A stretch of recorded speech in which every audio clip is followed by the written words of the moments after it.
I've got it now. Right, so you've got label, label, label, label, label, label, label, and then it says nest an input element within each label. So that's the first label, that's the closing label. So within the label, in the colon, you put a space, put an input tag, and then you'll see you can input text now. Ah, see. I'm learning something tonight too. So, last name, space, another input tag, and then you see it all take shape now.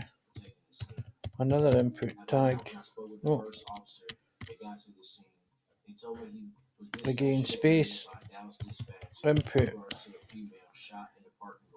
So nest an input element within each label. So obviously all the labels, and then I need an input. Because I'll not let this input in unless I've got an input. And give that a thought. But nest an input element within each label. So input, input, input, input. I thought it was input type, but it's no. So you live and learn. So nest an input element within each label. Be sure to add each input after the label text and include a space after the colon.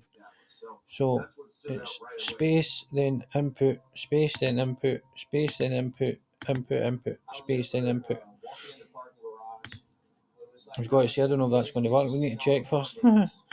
Yabba dabba do. Right, following accessibility best practices, link the input elements and the label elements together using the for attribute. Use first name, last name, email, and new password as values for the respective ID attributes. Oh, no.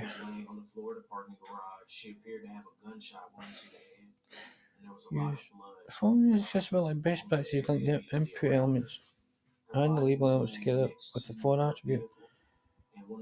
So for equals, so you want a label for first name and a label, no sorry, a for equals inverted comma last Kendra was a pediatric dentist name working in Dallas. She was recently dating a new boyfriend. for equals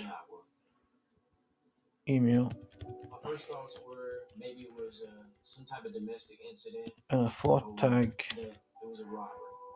Based on it happened inside a parking garage. It didn't appear to be too much of an elaborate type of offense. Password. I think that's how you do it. Crime scene investigator noticed that there was a magazine laying very close in proximity to our victim's body.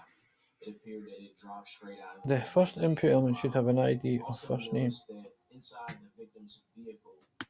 Oh, so it must be ID equals first name.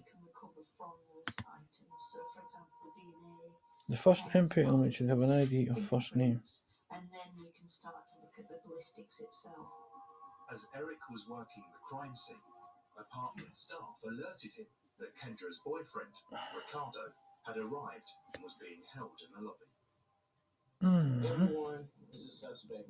Until I can clearly rule someone out, I had to look at every aspect. So I had to keep everything open. And so initially, my first conversation with Ricky was to kind of determine what role he played in this offense, if any.